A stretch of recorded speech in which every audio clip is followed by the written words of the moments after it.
My garden soil is mostly red clay dirt mixed with sand. It fills in behind a retaining wall. So in order to amend it, first, getting that out. Organic humus and manure.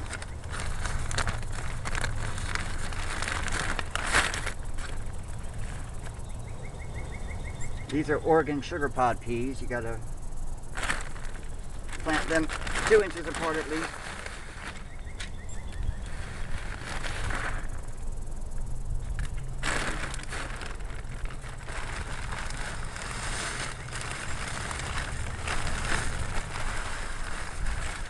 That's for the roots.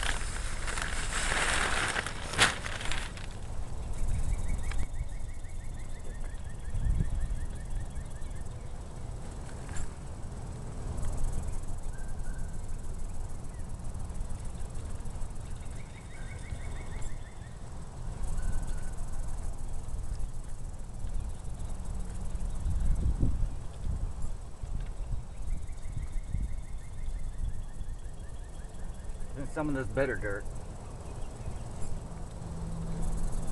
The result of 10 years of amending.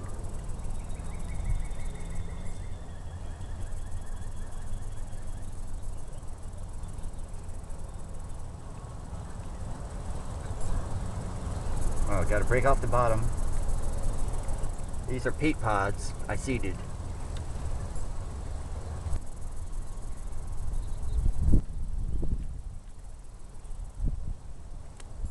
Compass those.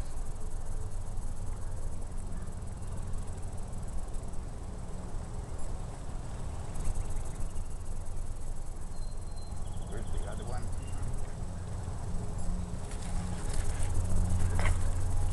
Where is the other one?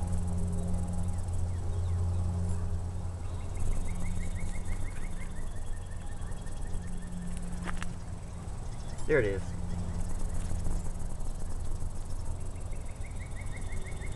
Some better dirt.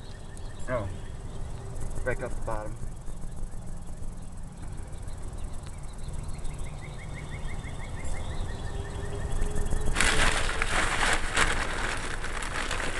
And pack some more around it.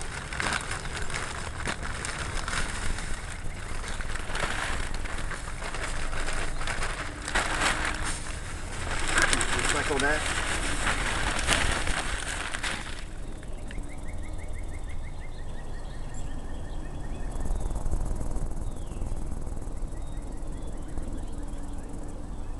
Got another bag, I'll just add.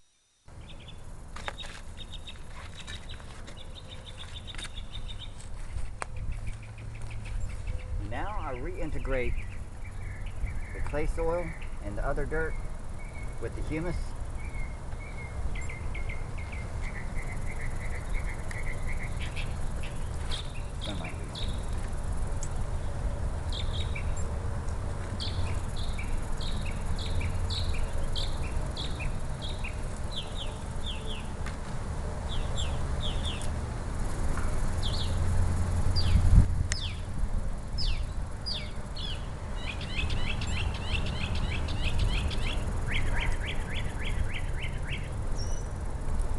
Now the clay holds moisture.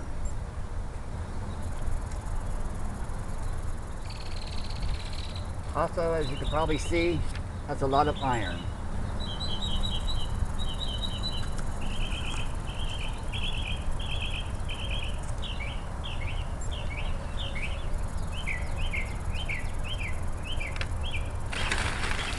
On most fertilizer bags,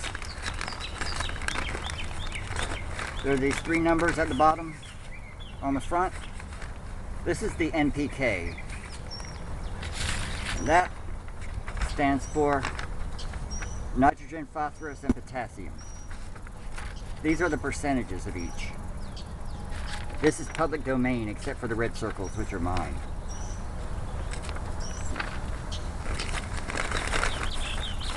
Now, as you can see, the NPK of this is pretty low, and I'm going to fix that. Also bear in mind that while these 3 macronutrients are good for plants, they're not complete as far as human dietary needs are. Now, beans and peas do what's called fixation, nitrogen fixation, which is they take nitrogen out of the air and put it into the soil.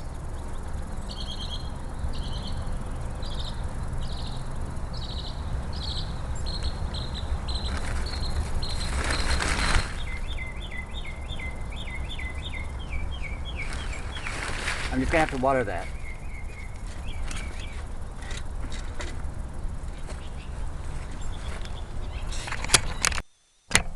I should mention that the makers of this product prescribe spreading it out in a 2-inch layer over your growing area and then tilling it in. But that to me it just sounds suspicious, well, a little bit like unnecessary work.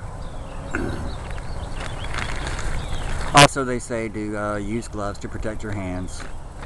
Well, I've been using manure and other organic materials in gardening since 1995. I've been using antibacterial soap since 1993. And I also know how to clean under my fingernails. Moving on. Clover is another nitrogen fixant.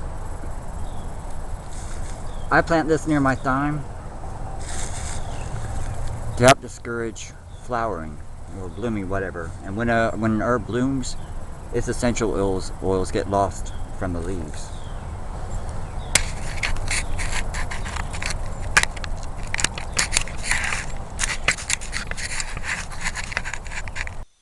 Eggshells contain calcium for strong plant cell walls. Also potassium and a small amount of phosphorus, magnesium, sulfur, and sodium.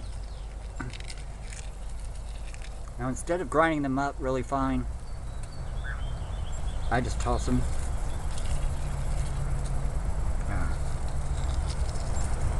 Slugs don't like these jagged edges.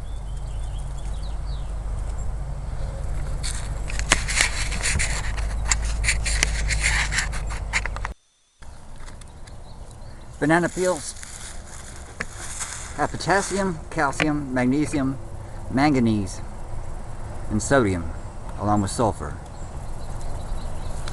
I just toss these out for the tomatoes, mainly. Anything that blooms.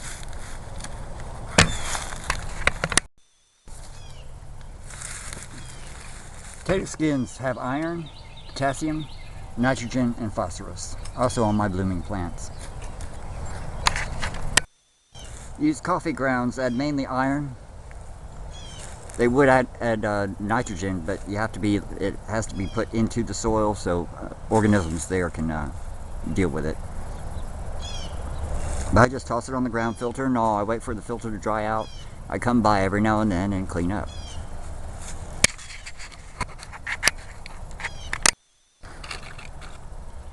Seafood shells. These are from crab legs.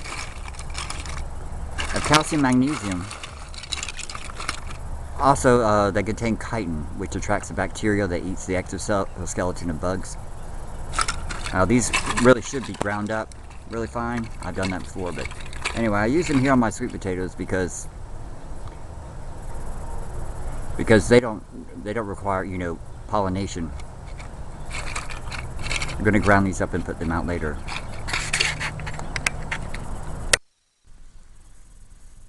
Dandelion is a superfood. From flower to root. Oh. Hi, cat.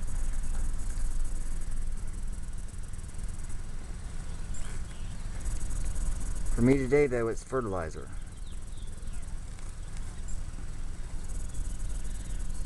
This is an old kitchen knife.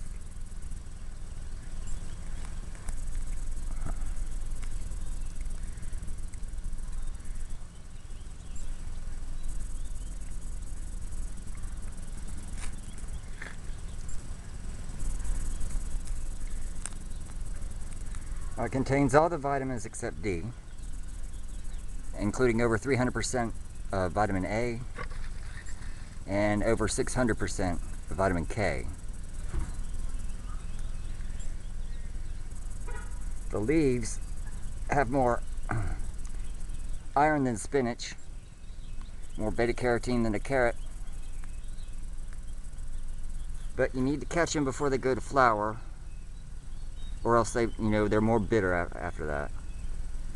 Now, a lot of people would make this into a tea, well, after it's clean.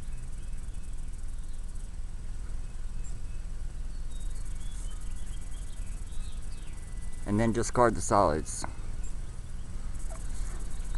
I boil to a full infusion and then puree the solids down to a soup.